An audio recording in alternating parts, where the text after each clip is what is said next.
สวัสดีครับวันนี้เราจะพาทุกคนมาเปลี่ยนแบตตัว power bank นะครับใช้ไปพอหมดประกันเริ่มบวมจริงๆมันมี2ก้อนนะผมดึงทิ้งไปแล้วก้อน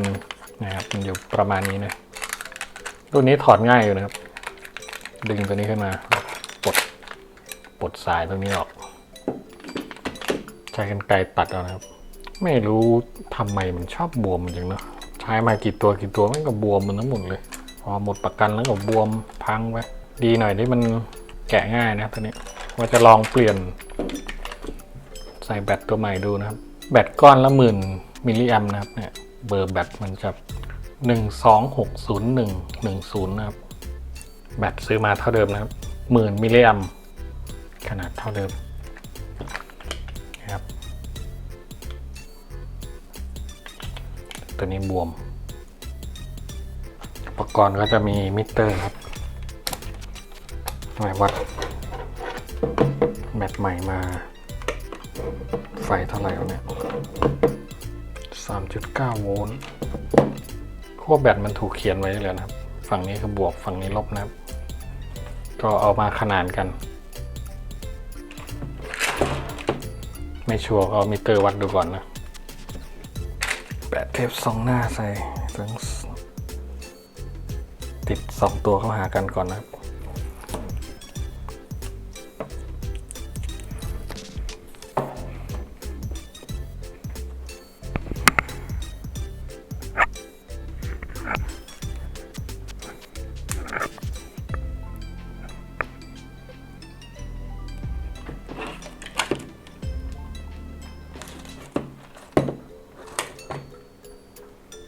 มิเตอร์วัดให้ชัวร์นะครับฝั่งนี้คือฝั่งบวกใส่แผ่นรองเข้าไปนะ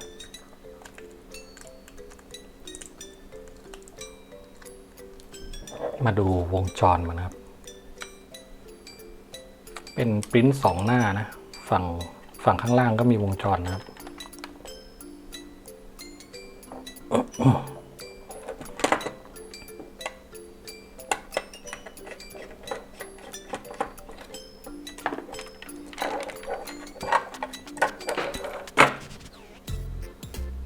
วงจรนะครับ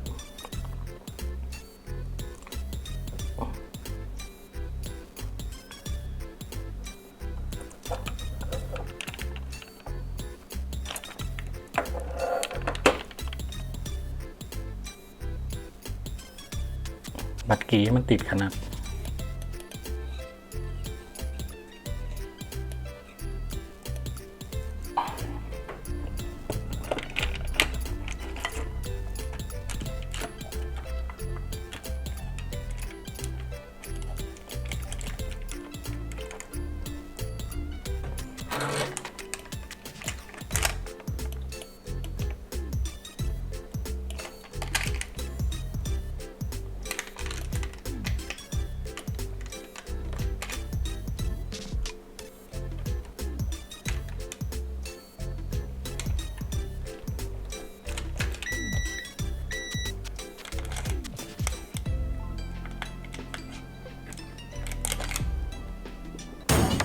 น่าจะเป็นเซ็นเซอร์อุณหภูมิครับ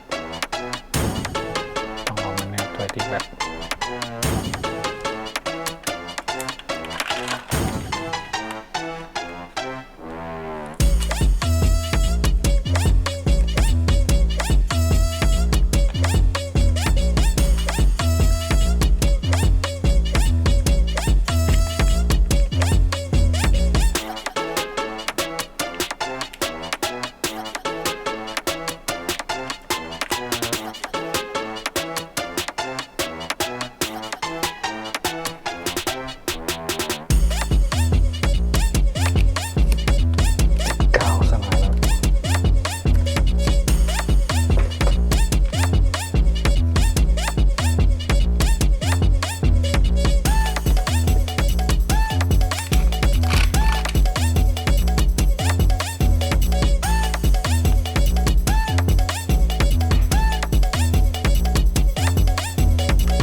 เรียบร้อยแล้วนะครับการเปลี่ยนแบตเตอรี่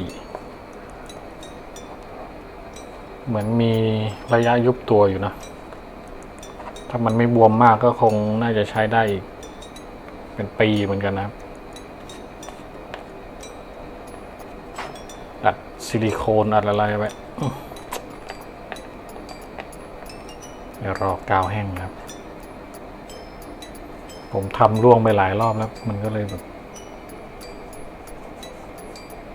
กรอบมันแตกแบตก็บวมด้วยแบตเดิมที่เปลี่ยนออกนะบวมเป่งเลย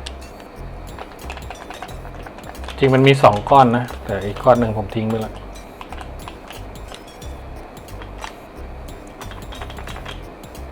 ใช้ไปแล้วบวมน่าจะเป็นก๊าซเนาะ